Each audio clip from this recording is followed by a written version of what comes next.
Seminar है, इसका नाम है लाइफ चेंजिंग विद ट्रेडिंग। वैसे तो आप लोगों को पता होंगे बहुत सारे ऑनलाइन तरीके होते हैं जिसके थ्रू कमाया, लेकिन ये जो ट्रेडिंग है इस वर्ड से ईरान मुसलमान मुल्क जो है वो बिटकॉइन माइनिंग को अपना मेजर इनकम सोर्स बनाई गई है। लेकिन नहीं, पाकिस्तान में नहीं करना, पाकिस्तान में हराम है। अच्छा, वो मतलब मुसलमान नहीं है, वो नमाज नहीं पढ़ते क्या? दुबई को देखा जाए तो लोगों के क्वेश्चन होते हैं, अगर हम सब ये करके अमीर हो जाएंगे तो फिर यहाँ पर पाकिस्तान में जॉब करने वाला कौन होगा? कौन यहाँ पर जॉब करेगा? तो मैं खुद आपसे क्वेश्चन करता हूँ कि दुबई में कौन जॉब करता है? दुबई में भी तो सब अमीर हैं, वहाँ कौन जॉब करता है?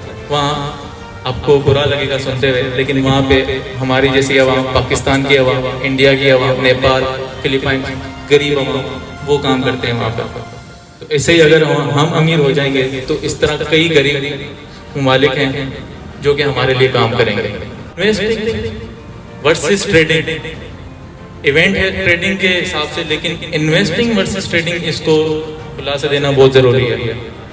इन्वेस्टिंग में कुछ पॉइंट्स हैं: longer holding period, fundamental analysis, more passive, long term growth, buy and hold. इसके एग्जांपल्स तो आगे मैं वैसे ही दूंगा।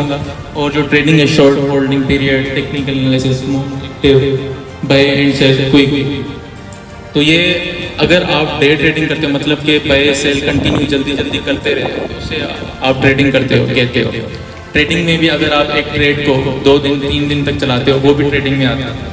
जो इन्वेस्टिंग होती है वो ईयर्स के लिए होती है, ईयर्स के लिए, मतलब आपने एक चीज़ ले ली तो 1 साल, 2 साल, 3 साल या 10 साल तक उसे सेल नहीं करना, तो वो चीज़ होती है इन्वेस्टिंग। लेकिन यहाँ पर लोग समझते हैं इन्वेस्टिंग का मतलब कि हमने किसी कंपनी को पैसे दे दिए और वो हमें 1 साल के बाद प्रॉफिट देंगे, तो ऐसा नहीं है।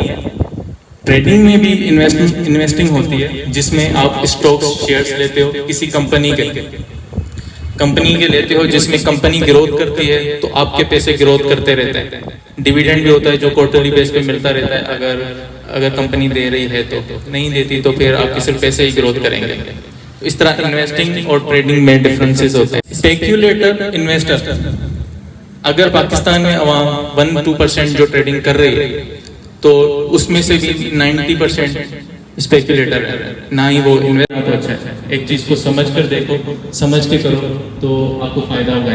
अब जो पावर ऑफ कंपाउंडिंग, मेरी सक्सेस का राज जो मैं आप लोगों को दे रहा हूँ, और ये राज मुझे मिला था वॉरेन बफेट से, बेंजामिन ग्राम से, और अब मैं आप लोगों को दे रहा हूँ। ये ऐसा राज है जिसको पता लग जाए वो बंदा पाकिस्तान की ओवरऑल वर्थ एक साइड और उस एक बंदे की एक साइड हो सकती है। किस तरह, ये हम थोड़ा सीखेंगे।